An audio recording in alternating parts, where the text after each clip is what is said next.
네, 뉴욕 증시 마감 상황 살펴보는 김선영의 인USA SH인베스트먼트 김선영 연구원과 미국 현지 연결해서 얘기를 들어보도록 하겠습니다. 연구원님 안녕하십니까? 예, 안녕하십니까. 김선영입니다. 네, 자 GDP 성장률도 예상에 못 미쳤고요. 거기에다가 잠정주택 판매도 계속해서 좀 감소하는 모습을 보여줬고 경제 지표들이 계속해서 좀 불안한 모습을 보여주고 있습니다. 이런 부분이 뉴욕 증시 반영이 된 것 같은데요. 3대 지수 모두 다 떨어졌죠? 예, 그렇습니다. 부진한 경제 지표들로 인해 오늘 뉴욕 증시 3대 지수 모두 소폭의 하락세로 거래를 마감했습니다. 연방준비제도가 어제 FOMC를 통해 12월 금리 인상 가능성을 열어둔 것을 투자자들은 미국 경제가 확장되고 있다는 것으로 해석하면서 어제 적극적인 매수에 가담했는데요. 오늘 발표된 부진한 경제 지표들로 인해 이 같은 기대감이 다소 감소하면서 오늘 증시에 부정적으로 반영이 됐습니다.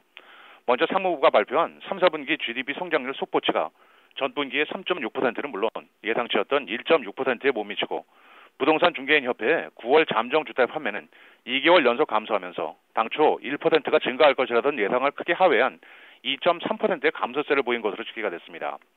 여기에 독일 최대 금융사인 도이체뱅크가 리버 금리 조작 관련 벌금 등으로 인해 3, 4분기 손실이 60억 유로에 달한 데 따라 약 3만 5천 명에 달하는 감원을 계획하고 있다는 뉴스로 8%가 급락하면서 금융업종 전체에 악재로 반영이 된 하루였습니다. 한편 상품 시장에서는 연말 금리 인상 가능성이 높아지면서 국제 금 가격이 2.6% 급락해 온스당 1,145달러 선까지 밀리면서 3진의 최저치로 밀리는 모습을 보여 눈길을 끌었습니다. 오늘 업종별로는 항공사와 카지노, 미디어, 자동차 부품, 운송업종 등이 상승했던 반면 주택건설과 소매, 제약, 금융, 어페럴, 유틸리티는 하락했고 오늘 10년 만기 국채금리는 어제보다 상승한 2.173%였습니다. 자, 이제 증시 이슈와 특징 종목들도 좀 살펴보도록 하겠습니다. 아시아 지역의 M&A 규모가 작년에 비해서 큰 폭으로 늘어났다고요?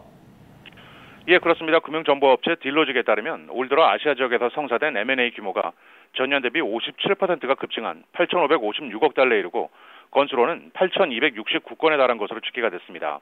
딜로직에 따르면 2015년 10월 셋째 주 아시아 지역의 M&A 규모는 약 184억 달러로 오일 가스 산업에서 118억 달러, 제조 산업에서는 13억 달러 등으로 나타났는데요.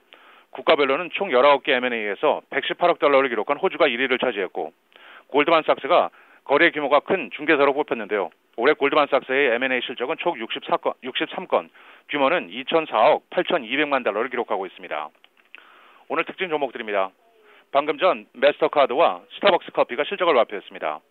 먼저 마스터카드는 예상을 4센트 웃돈 91센트의 주당 순이익과 1.6%의 매출 증가를 밝히며 현재 시간 외 거래에서 강보합권에 머물고 있으며 스타벅스 커피는 지난 분기 예상에 정확히 부합한 주당 43센트의 순이익과 49억 1천만 달러의 매출을 기록했지만 다음 분기 전망이 다소 보수적이라는 분석에 현재 시간 외 거래에서 2% 하락하고 있는데요. 스타벅스는 분기 배당을 25% 인상해 주당 20센트로 책정한다고 밝혔습니다. 중국 정부가 35년 만에 1가구 1자녀 정책을 폐지하고 2명의 자녀를 허용키로 했다는 뉴스로 중국의 매출이 전체의 30%를 차지하는 미국 최대 이유식 업체 미드존슨의 주가가 4.5%가 상승했습니다. 제약업체 파이저가 보톡스로 유명한 알러겐 인수를 추진 중이라는 월스트리트저널지의 보도가 있었는데요. 이 거래가 성사될 경우 시가총액 기준 3,300억 달러의 세계 최대 업계가 될 것이라는 전망의 가운데 오늘 알러겐은 6%, 파이저는 1.5%의 약세를 보였습니다. 예상을 8센트 웃돈 주당 12센트의 순이익과 22억 8천만 달러의 매출을 올린 미국 최대 카지노 업체 MGM 리조트는 9%의 급등세를 보였고 반면 액션 카메라 업체 고프로는 웨어러블 기기 관련 매출 감소로 인해 예상을 크게 하회한 주당 31센트의 순이익과 다음 분기 전망을 하향 제시하며 15%의 급락세를 보였으며 마지막으로 원유 업체 마라톤 페트롤리움은 분기 주주 배당을 기존의 21에서 5센트로 대폭 삭감한다는 발표에 1%가 하락했는데요. 회사 측은 저유가로 인한 경영 악화를 배당금 인하의 이유로 들고 있습니다. 네, 자 이렇게 증시 이슈와 특징 종목들도 살펴봤고요. 이제 경제 지표와 일정들을 좀 체크를 해보도록 하겠습니다. 신규 실업수당 청구 건수 전주보다 좀 늘어나는 모습을 보여줬네요. 예, 그렇습니다. 연방노동부에 따르면 지난 주간 미국 내 신규 실업수당 청구 건수가 전주 대비 1,000건이 늘어난 26만 건을 기록해 예상치였던 26만 5천 건을 밑돌면서 34주 연속 주요 기준선인 30만 건을 하회한 것으로 나타났습니다. 변동성을 줄여 추세를 보여주는 4주 이동평균 청구 건수도 4천 건이 줄어든 25만 9,250건을 기록해 지난 1973년 12월 이후 가장 낮은 수준을 보였고 연속 수급자 역시 214만 4천 명에 그쳐 2000년 11월 이후 최저치를 나타내고 있습니다. 마지막으로 내일은 9월의 개인 소비 지출, 10월의 시카고 PMI 지수, 10월 소비자 태도 지수 등의 경제 지표와 엑선모빌, 쉐브론, 시게이트, 콜게이트 파몰리브, CBS 헬스가 지난 분기 실적을 내놓을 예정입니다. 알겠습니다. 자, 오늘도 좋은 말씀 고맙습니다. 예, 고맙습니다. 네.